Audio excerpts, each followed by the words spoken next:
Welcome to this video on multi-factor authentication for remote access. In this video, we'll be discussing what multi-factor authentication, MFA, is, why it's important, and how to implement it for remote access to your organization's systems and networks. We'll also take a look at some of the tools that are available to help you set up and manage MFA. Before we get into the details, let's first define what multi-factor authentication is. Simply put, MFA is a method of authentication that requires more than one form of verification before granting access to a system or network. The most common form of MFA is a combination of something you know, such as a password, and something you have, such as a phone or security token. This means that even if someone were to steal your password, they would not be able to gain access to your account without also having possession of your phone or security token. MFA is important because it provides an additional layer of security that makes it much more difficult for attackers to gain access to your systems and networks. With remote access becoming more prevalent, MFA is even more crucial as remote access provide more access point to the systems and networks. Now, let's talk about how to implement MFA for remote access. Here is a high-level overview of the steps involved. First, identify the systems and networks that need to be protected by MFA. These might include servers, cloud-based services, VPNs, and other resources that are accessed remotely. Next, decide on the forms of authentication that will be used. As mentioned earlier, the most common forms are something you know, such as a password, and something you have, such as a phone or security token. Next, choose the appropriate tools for implementing MFA. Many cloud-based services, such as Microsoft Azure and Amazon AWS, have built-in MFA options that can be easily configured. Other options include third-party solutions such as Duo Security, Okta, and Auth0. Once you've chosen your tools, set them up and configure them according to your organization's needs. This might include enrolling users, creating policies, and configuring settings.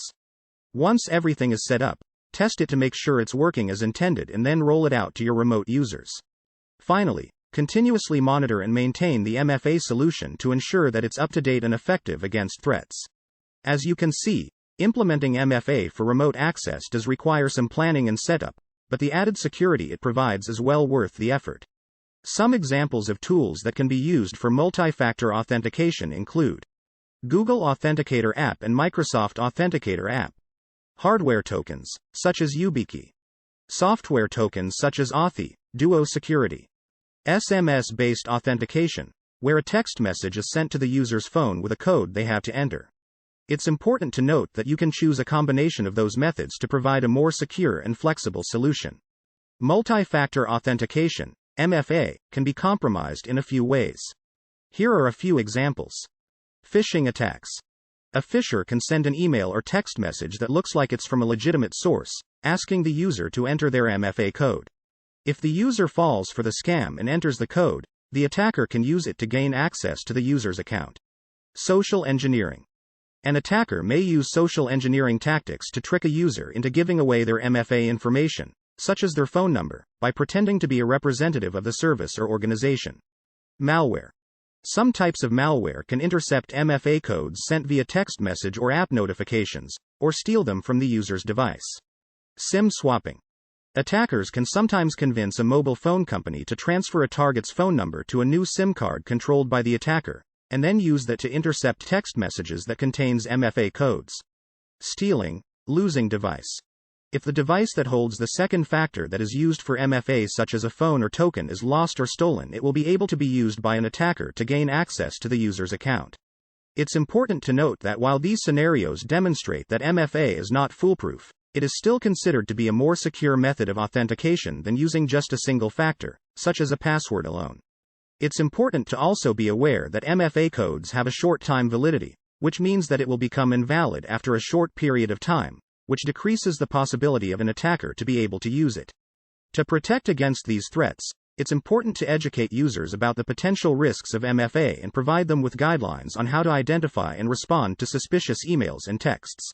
Additionally, regular security audit and updating the software and systems that have MFA implemented will decrease the likelihood of a successful attack on the system.